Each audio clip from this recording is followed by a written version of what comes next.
Would you like to sound smarter when you're speaking in English? Of course you do. So that's why today I'm going to tell you 10 different adjectives to help you sound smarter. That's coming up.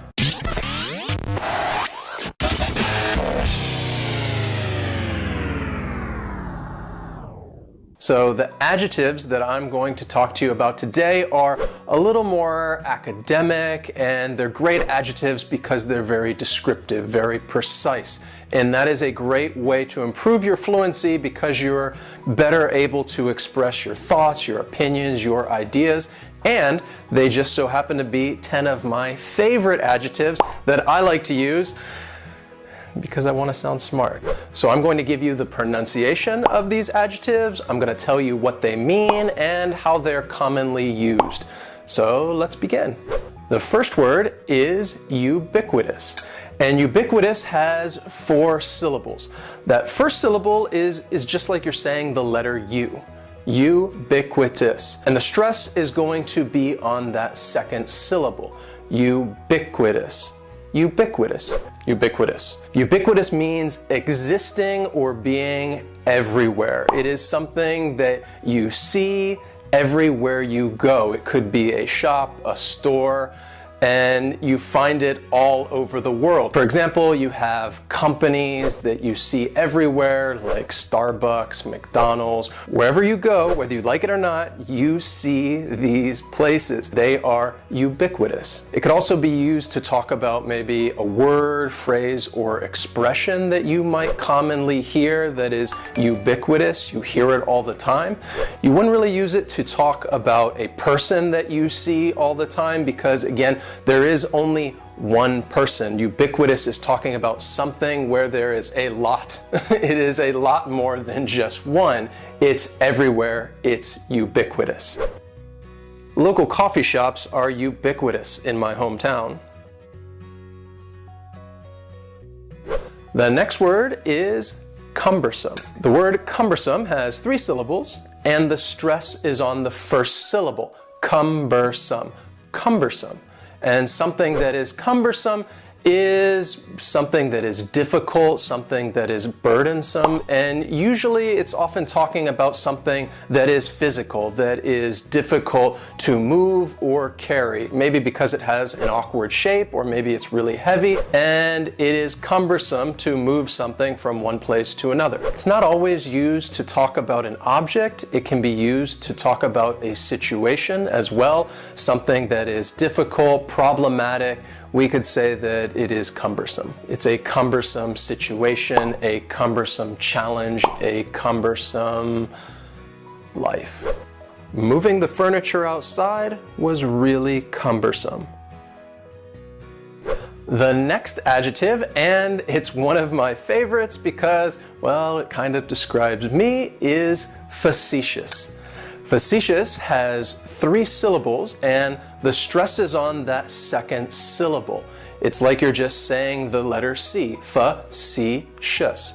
And that first syllable has that schwa, that sound, facetious. Facetious. Facetious means not to be taken literal or serious. And I would say it's kind of in between a joke and a lie. And you're almost kind of teasing somebody when you're being facetious. You're saying something that is so ridiculous, it's so outlandish that the other person or people, they shouldn't take you seriously because what you're saying is so ridiculous.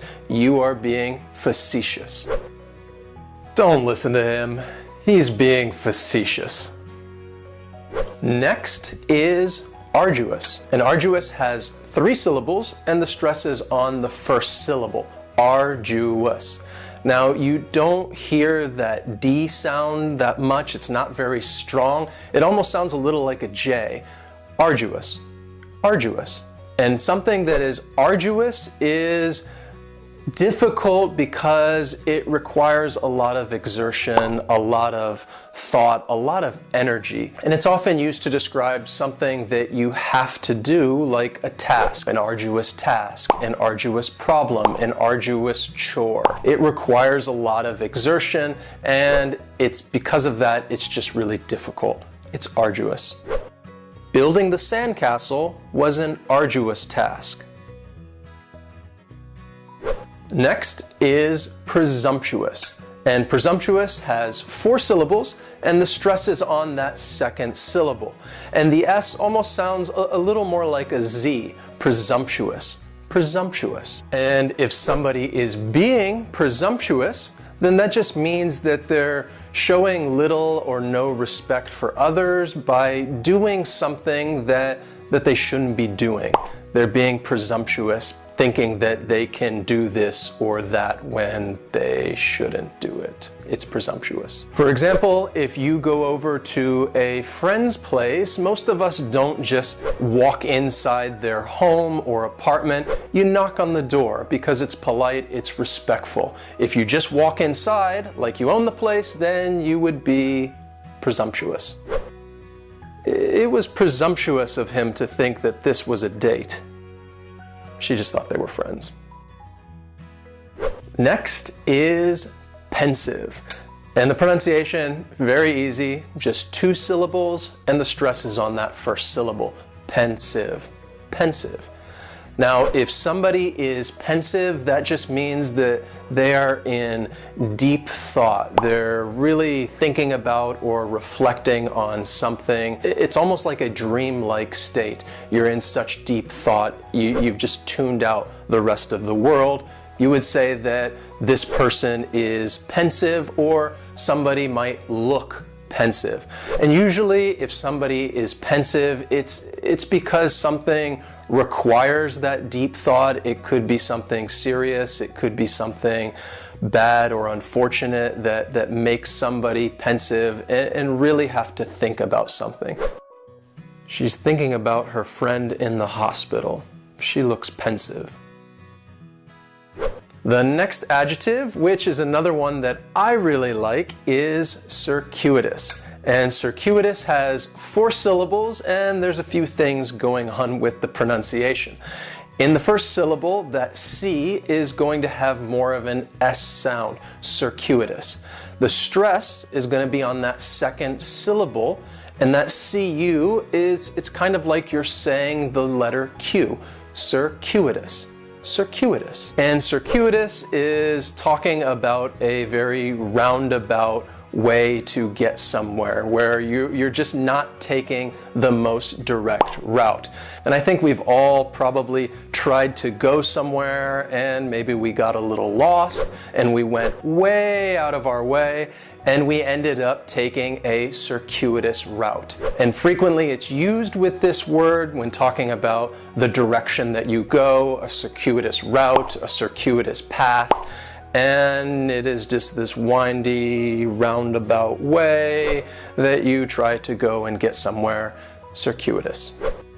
We took a circuitous route to reach our destination. Next is conscientious. And this is a great adjective to describe maybe yourself or someone else. And I think the pronunciation is what makes many learners avoid this word, because they look at it and think, what's going on there? So conscientious has 4 syllables, and the stress is on that third syllable, that N, conscientious, conscientious. That second syllable is what really confuses people, because that SCI almost sounds like you're saying she. Conscientious, conscientious. And someone who is conscientious just means that they have a moral responsibility to do their work carefully, and also, treat others with respect and be fair to others. Someone who's conscientious is really able to put themselves in another person's shoes and really see how they feel and empathize with them. They are aware of their surroundings, and because of that, we would say they are conscientious. Great word. She's very conscientious of her health. The next word is meticulous. And this word has 4 syllables, and the stress is on that second syllable. Meticulous, meticulous. That first syllable also has that schwa, that sound, that reduced vowel sound. Meticulous. This is another word that I like because I think it does describe me in many situations. If someone is meticulous, that means that they try to pay really close attention to the details. They're meticulous in their work. They're focused on the details and they want to make sure every little thing is in order. Someone is meticulous. Now, it's usually, I think it is a good thing when you're talking about somebody's work that you want to pay close attention to the details so you don't miss anything and be very meticulous. He's meticulous with his designs. The final adjective that I have for you is convoluted. Convoluted also has 4 syllables and the stress is on the first syllable. Convoluted. That second syllable again has that schwa sound, that reduced vowel sound.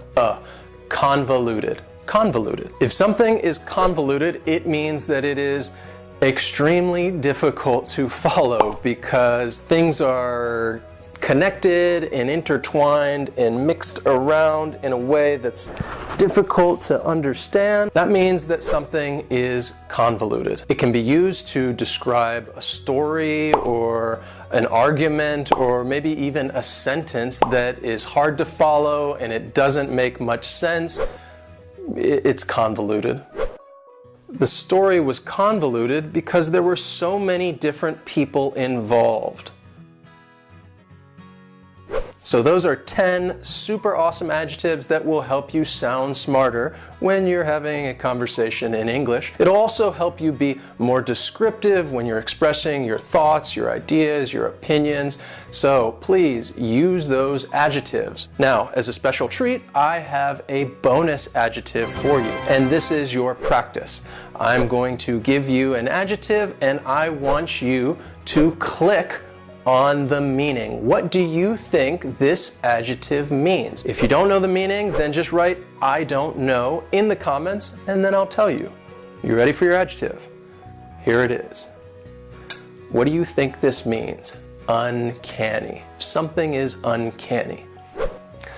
I have an uncanny feeling that I'm being watched. What do you think it means?